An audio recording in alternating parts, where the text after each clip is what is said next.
Hello, I'm Jane Dutton with a wrap of the week's news. The rescue operation at Stilfontein mine is over. Now the blame game begins. The community there claim many Zama starved to death after police cut off food and water.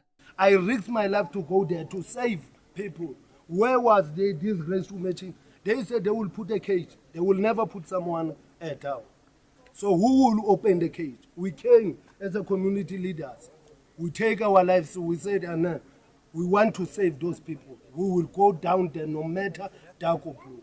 I know it may happen now that I feel like I'm strong, but when the days and months go, I will be weak because I'm starting to see this horrible thing since I was born. In 2 days' time, on Sunday, the release of some hostages held in Gaza since Hamas's 7th October 2023 attack on Israel will begin. During the initial 42 phase of the ceasefire agreement between Israel and Hamas, 33 hostages are to be freed in exchange for hundreds of Palestinian prisoners.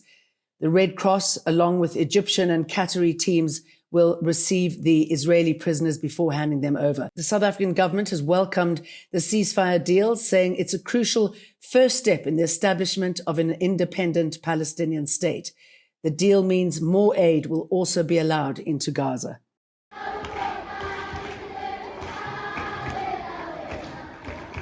Thousands of children started or went back to school this week. For some parents at the Mdelwa Hlongwane Primary School in Soweto, it was very emotional. I was so emotional when I dropped them off, seeing the love that the teachers show to our kids. It's very touching, and it was just that emotional day.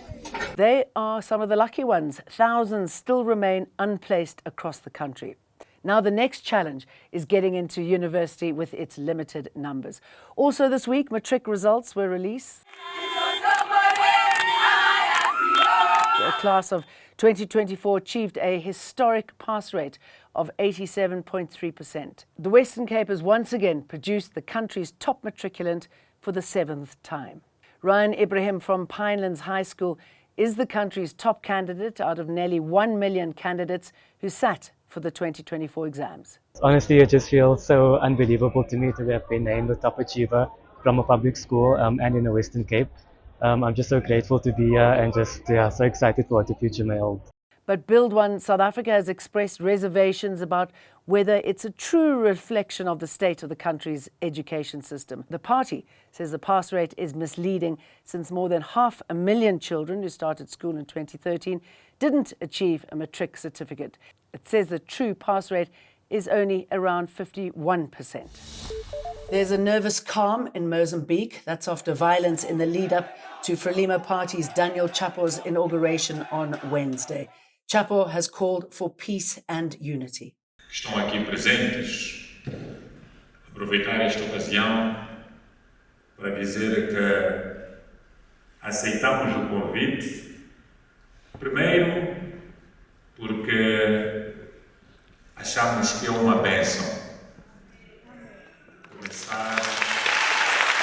The DA in KwaZulu-Natal has questioned the disbandment of the political task team looking into the killing of politicians in the province. The task team was established back in 2019 to address the high rate of political killings. Last week, the police ministry announced the task team's disbandment. The DA in the province says given the political environment, this wasn't a good move. The National Minister of Police must tell us what alternative he's putting in place, because we've got municipal elections coming up. The political landscape in our province has changed entirely. Are we 100% sure that it's going to be free and fair elections? We also heard that police crime intelligence forked out 23 million rand for a Pretoria boutique hotel. News 24 exposed the purchase this week by the Directorate, which is notorious for dodgy dealings with its secret funds. DA MP Diane Collar-Barnard says the purchase wasn't disclosed to Parliament and that the purchase was made without approaching the Department of Public Works first to inquire about vacant state property that could be used as office space. Who decided on a luxury hotel, reportedly complete with 4 dining rooms, a gym and an infinity pool, when senior crime intelligence officers work from dilapidated offices, replete with broken furniture, or work from their cars due to lack of office space? The Johannesburg Stock Exchange says more than 4.5 billion rand in dividends remains unclaimed by South African investors. This staggering amount was disclosed by JSE CEO Leila Fourie during a meeting with Minister of Planning Maropene Ramakgopa at the exchange's headquarters in Sandton. The meeting focused on strengthening collaboration between government and the private sector.